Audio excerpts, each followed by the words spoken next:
시청자 여러분 안녕하십니까? 상쾌한 아침입니다. 김관영 바른미래당 원내대표가 사실상 강제 사퇴를 당한 것에 대해 저는 사필 규정이라고 말씀드렸습니다. 또 하나의 사필 규정이 이루어지고 있습니다. KBS 양승동 사장이 고용노동부에 의해서 기소 의견으로 검찰에 송치됐습니다. 이른바 무슨 진실과 미래위원회 이런 가당치도 않은 이름을 따른 이른바 이 완장부대 적폐청산위원회라고 하는 이런 기구를 만들어서 조사 대상이 되는 사람에게 징계 규정을 신설했는데 이것이 근로기준법이라고 하는 관련 법령을 위배했다는 것입니다. 새로운 징계 규정을 만들 때는 과반수, 직원 과반수의 찬성이 있어야 되는데 그런 절차를 거치지 않았다는 것입니다. 명백한 고용노동부가 웬만하면 유죄로 판단을 해서 기소 의견을 내겠습니까? 고용노동부 스스로가 생각을 해도 이것은 빼도 박도 못하는 범법행위다.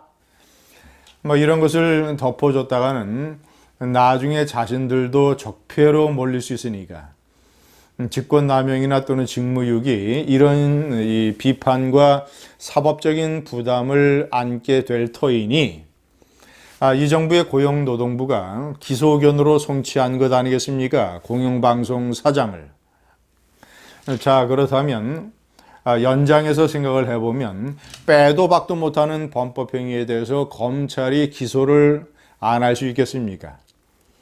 저는 거의 기소를 할 것으로 봅니다. 그래서 거의 KBS 양승동 사장은 법정에 서게 됐습니다. 일찍이 저는 진작부터 이 사람은 자격이 없고 이 사람은 해고돼야 된다. 문재인 대통령이 이 사람을 잘라야 된다라는 주장을 펴왔습니다. 왜냐? 양승동에 누적된 적폐와 죄가 여러 가지 너무나 많기 때문입니다. 제가 오늘 8가지를 정리해서 말씀드리겠습니다. 1번 인민위원회 같은 완장기구. 지난해 4월에 취임을 했습니다. 그래서 2개월 후인 지난해 6월에 KBS 부사장을 위원장으로 해서 이른바 적폐청산위원회의 KBS판 진실과 미래위원회라는 것을 만들었습니다. 그래서 과거 이명박 박근혜 정권 때 보도된 예를 들면 4대강, 세월호, 그리고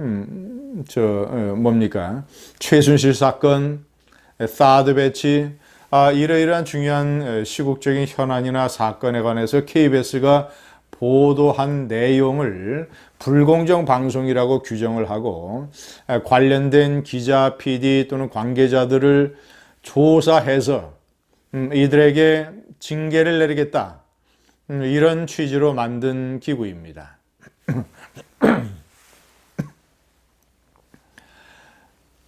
시청자 여러분, 위원장이 부사장이고 그 조사 요원이라고 하는 사람들이 현직 기자와 PD들입니다.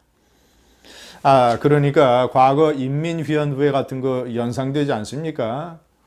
한국 정전 때 이 북한 공산군 치하에 있었던 지역에서 일어났던 인민위원회라고 하는 것.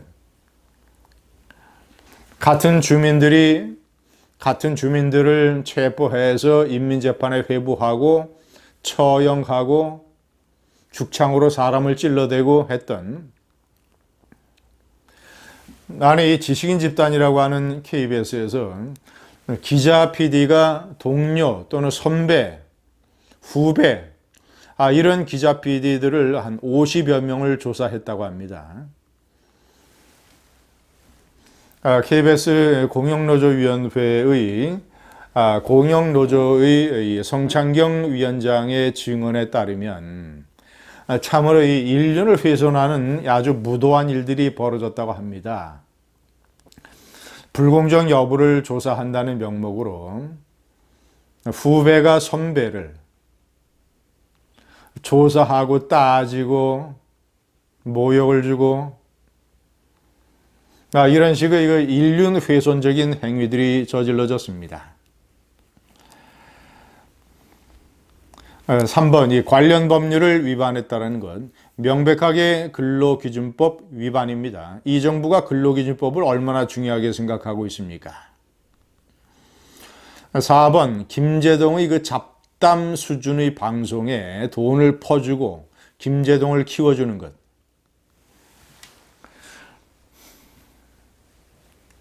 국민 거짓말쟁이 김제동. 자신이 군대에서 이 사성장군의 부인을 아줌마라고 칭했다가 영창 생활을 했다고 거짓말을 해댄 그런 새빨간 거짓말에 아직 대국민 사과 한 줄 하지 않은 이 김제동, 그리고 사드 세월호 이제 각종 선동의 앞잡이 김제동. 이 김제동을 무슨 이 시사 프로의 앵커로 시사 프로의 앵커로 그것도 밤에 황금 시간대에 편성을 해서 1회에 350만 원, 일주일에 1,400만 원, 1년에 7억 원이 넘는 돈을 퍼주기 안겨주고 있습니다. 문재인 좌파 정권의 탄생에 커다랗게 기여를 했던 김제동이에 대한 보은 퍼주기. 이 김제동의 이 방송은 거의 잡담 수준인데, 이 잡담 수준, 그 출연진들도 그렇고, 제가 그 수준에 관해서는 여러 차례 제가 비판을 한 적이 있습니다. 내용이나 수준을 제가 자세하게 조목조목 비판을 해드린 적이 있습니다. 특히 저 4.3 보궐선거에 대한 평가가 얼마나 잡담 수준이었는가.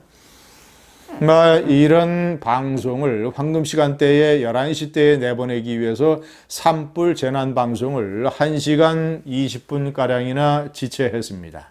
1시간 40분가량이나 지체했습니다. MBC, SBS보다도 훨씬 더 늦었습니다. KBS 공영방송, 재난주간 방송사가 다른 엄청 중요한 시국 관련 프로도 아니고 저 대국민 거짓말쟁이 김제동이의 잡담 수준 방송을 방영하기 위해서 고성에서 산불이 타들어가서 속초를 위협하고 있는데 1시간 40분 동안이나 재난방송을 하지 않았습니다. 저 사실 하나만 가지고도 당장 대통령이 KBS 사장을 잘라야 되는 것 아닙니까? 국무회의에서 자신이 그렇게 질책을 해놓고. 5번 도올 김용옥의 폐륜 방송. 도올 김용옥이 탤런트 유아인과 함께 도올 아인 오방 간다. 이 오방은 이 소리꾼 오방을 얘기하는 것입니다. 이 오방 간다라는 프로에서 이승만 대통령의 국립묘지에 있는 현충원에 있는 이승만 대통령의 묘를 파내야 한다. 이승만 박사는 미국의 괴뢰였다. 이런 식의 망발과 막말과 망언과 폐륜적 망언을 저지른 이런 도올의 방송을 버젓이 내보내고 키워주고 지원을 해주는 이 한심한 이런 무도한 KBS의 양승동. 7번 좌파 정권의 나팔수. 각종 프로를 보면 저는 KBS를 거의 볼 시간도 없고 보지 않습니다만은 제가 일부 프로를 인터넷이나 이런 것에서 필요할 때마다 다시 보기를 해보면 특히 저 저널리즘 토크쇼 J라고 하는 이 미디어 비평 관련 프로그램은 완전히 이 좌편향 정권의 나팔수 역할을 합니다. 완전 좌로 편향이 돼서 그 비판하는 시각이나 내용이나 편집이나 분량이나 이런 것들이 완전히 좌편향 정권 나팔수 역할을 하고 있습니다. 마지막으로 애당초 KBS 양승동 사장은 사장이 될 자격이 없는 사람이었습니다. 세월호 참사 당일날 직원들과 1차로 횟집에서 회식을 하고 2차로 노래방에 갔는데 자신의 법인 카드로 결제를 했습니다. 저는 평범한 사람들에게 이런 일은 있을 수 있다고 봅니다. 참사가 일어나도 회식이 예정이 돼 있으면 회식을 갈 수도 있는 것이죠. 그리고 또 자제를 하는 것이 옳은 일이겠습니다만은 또 1차 먹고 흥에 취하다 보면 노래방도 갈 수가 있습니다. 그러나 가증스러운 행동은 하지 말아야죠. 양승동 사장은 KBS 사장 후보자 시절에 정책 토론회에 나왔는데 노란 세월호 리본을 메고 있었습니다. 참으로 가증스러운 이런 인격의 소유자가 아닐 수 없습니다. 법정에서는 KBS 양승동이의 모습을 보는 날, 그가 유죄 판결을 받고 KBS 사장에서 쫓겨나는 날, 우리는 또 하나의 사필 규정을 목격하게 될 것입니다. 감사합니다.